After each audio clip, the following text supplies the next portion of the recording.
நம்ம எடுக்வெஸ்ட் பத்தி பார்த்துக்கலாம். ஸோ இது வந்துட்டு ஒரு கோர்ஸ் ஆப். ஸோ இதை பத்தி நீங்க வந்துட்டு இப்போ ஒரு வீடியோ ஆட் பண்றேன். ஸோ அதுல வந்துட்டு தெளிவா தெரிஞ்சுக்கலாம். அண்ட் இதோட ஃபுல் வீடியோ வந்துட்டு உங்களுக்கு வேணும்னா டிஸ்கிரிப்ஷன்ல லிங்க் கொடுத்துருக்கேன். And this video also sponsored by Eduquest Academy or Eduquest course. So வாங்க இதை பத்தி நம்ம இன்னும் டீட்டெயிலா தெரிஞ்சுக்கலாம்.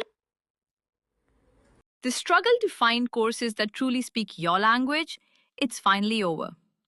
Welcome to EduQuest, where learning is made just for you.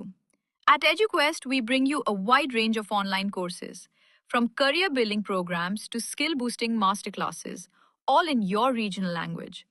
Because we believe language should never be a barrier to success. Our courses are tailor made after understanding what today's learners really need. So why wait? Start learning the smarter, simpler way only with EduQuest. Visit eduquest.courses and explore your next course today. And hey, don't miss out on our exciting offers and promotions.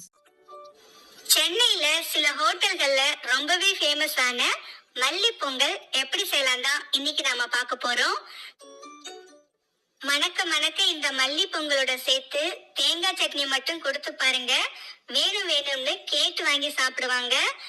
அந்த அளவுக்கு ரொம்பவே டேஸ்டான, அதே நேரத்துல ரொம்ப சிம்பிளான மல்லி பொங்கல் எப்படி பண்ணலான்னு வாங்க பார்க்கலாம். முதல்ல ஒரு பேன்ல 1/4 கப் அளவுக்கு பாசிப்பருப்பு எடுத்துக்கங்க. இப்ப அடுப்பை மீடியம் ஃப்ளேம்ல வச்சு இந்த பாசிப்பருப்பு லேசா வறுபட்டு வாசனை வர வரைக்கும் நாம இதை வறுத்து எடுத்துக்கலாம். கொஞ்ச நேரத்துல பாத்தீங்கன்னா பாசிப்பருப்பு லேசா செவக்க ஆரம்பிச்சிடுச்சு. இந்த அளவுக்கு வந்ததும் நாம ஸ்டவ் ஆஃப் பண்ணிடலாம். ஸ்டவ் ஆஃப் பண்ணிட்டு 1 கப் அளவுள்ள பச்சரிசிய இப்ப இதுல சேர்த்துக்கலாம். ஸ்டவ் ஆஃப் பண்ணிட்டு தான் சேர்க்கணும் பச்சரிசிய. இப்ப இந்த பச்சரிசியோட சேர்த்து பாசிப்பருப்பையும் ஒரு முறை நல்லா கலந்து விட்டுக்காங்க. பேனோட சூட்டுலேயே இந்த பச்சரிசி லேசா சூடாகட்டும். இந்த மாதிரி செய்யும் போது நமக்கு பொங்கல் நல்லா மெத்துன்னு சாஃப்டா கிடைக்கும். அதுக்காகத்தான் பாசிப்பருப்போட சேர்த்து ஒரு முறை நல்லா கலந்து விட்டுட்டு இப்ப நம்ம இது ரெண்டையுமே வெளியே எடுத்துடலாம். அடுத்து ஒரு குக்கர்ல 2 டேபிள் ஸ்பூன் எண்ணெய், 1 டேபிள் ஸ்பூன் நெய் சேர்த்துக்காங்க. எண்ணெய் சேர்க்கும் போது வாசனை இல்லாத எண்ணெயா பார்த்து சேர்த்துக்காங்க. இப்ப இந்த எண்ணெய் சூடானதும் 1 ஸ்பூன் அளவுக்கு மிளகு சேர்த்துக்காங்க. மிளகு எல்லாமே நல்லா பொரிஞ்சு வரட்டும். மிளகு பொரிஞ்சதுக்கு அப்புறமா 1 ஸ்பூன் அளவுக்கு சீரகம் சேர்த்துக்காங்க. சீரகம் வெடிச்சதுக்கு அப்புறமா பொடியாய் நறுக்கிய இஞ்சி 1 ஸ்பூன் அளவுக்கு சேர்த்துக்காங்க. இஞ்சி எந்த அளவுக்கு சேர்க்கிறோமோ அந்த அளவுக்கு பொங்கலோட மனம் நல்லா இருக்கும். அதே மாதிரி இஞ்சியை சேர்த்து நல்லா வதக்கி விட்டுக்காங்க. அப்பதான் டேஸ்ட் இன்னுமே நல்லா இருக்கும். இஞ்சி நல்லா வதங்கி வந்ததுக்கு அப்புறமா ஒரு கொத்து கருவேப்பிலை சேர்த்துக்கலாம். கூடவே ஒரு 1/4 ஸ்பூன் அளவுக்கு பெருங்காயத்தூள் சேர்த்துக்கங்க. இப்ப சேர்த்த கருவேப்பிலை பெருங்காயத்தூள் ரெண்டையுமே ஒரு முறை நல்லா கலந்து விட்டுக்காங்க. அடுத்து ஒரு சின்ன கைப்பிடி அளவு கொத்தமல்லி தழை, கூடவே 2 பச்சை மிளகாய். கொத்தமல்லி பாத்தீங்கன்னா தண்டு பகுதி ரொம்ப தடிமனா இல்லாம கொஞ்சம் மெலிசான பகுதியாவே எடுத்துக்காங்க. இப்ப இது ரெண்டையுமே மிக்ஸி ஜார்ல சேர்த்து கொஞ்சமா தண்ணி சேர்த்து இந்த மாதிரி அரைச்சு எடுத்துட்டு வந்துடுங்க. இப்ப அந்த அரைச்ச விழுத குக்கர்ல சேர்த்துக்கலாம். குக்கர்ல சேர்த்து ஒரு முறை எண்ணெயில நல்லா கலந்து விட்டுக்கங்க. இது ரொம்ப நேரம் வதக்கணும்னு அவசியம் இல்ல. சூடான எண்ணெயில ஒரு முறை நல்லா கலந்து விட்டாலே போதும். அடுத்து நாம கலந்து வச்ச அரிசி பருப்பு ரெண்டையுமே நல்லா 2-3 தடவை கழுவிட்டு தண்ணிய சுத்தமா வடிகட்டிட்டு இப்ப சேர்த்துக்காங்க. அரிசி பருப்பு சேர்த்ததும் திரும்ப ஒரு முறை எல்லாமே சேர்ந்து வர மாதிரி எண்ணெயில லேசா கலந்து விட்டுக்காங்க.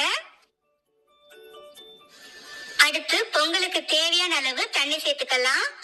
1 கப் அரிசிக்கு 4 கப்ல இருந்து 5 கப் வரைக்கும் தண்ணி சேர்த்துக்கலாம்.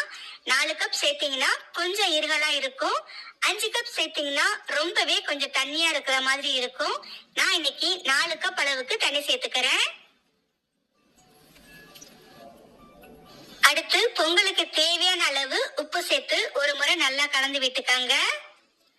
இப்ப குக்கரை மூடி போட்டு அடுப்பை மீடியம் ஃப்ளேம்ல வச்சு ஒரு 4 விசில் வேக வச்சு எடுத்துக்காங்க.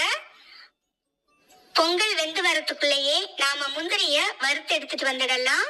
அதுக்கு ஒரு சின்ன பேன்ல 1 டேபிள் ஸ்பூன் நெய் சேர்த்துக்காங்க. நெய் லேசா சூடானதும் உங்களுக்கு தேவையான அளவு முந்திரி பருப்பை சேர்த்துக்கலாம்.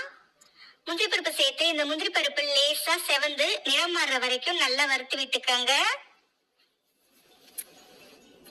அவ்வளவுதான், இது அப்படியே இருக்கட்டும். இப்ப பாத்தீங்கன்னா குக்கர்ல இருந்து ஸ்டீம் நல்லா இறங்கி வந்துடுச்சு. ஸ்டீம் இறங்குனதுக்கு அப்புறமா நாம வறுத்து வச்ச முந்திரி பருப்பை அந்த நெய்யோடவே சேர்த்துக்கங்க. இப்ப இதை சேர்த்து ஒரே ஒரு முறை நல்லா கலந்து விட்டுக்கங்க. உங்களுக்கு பார்க்கும்போதே தெரியும் பொங்கல் நல்லா சாஃப்டா வெந்து வந்திருக்கு.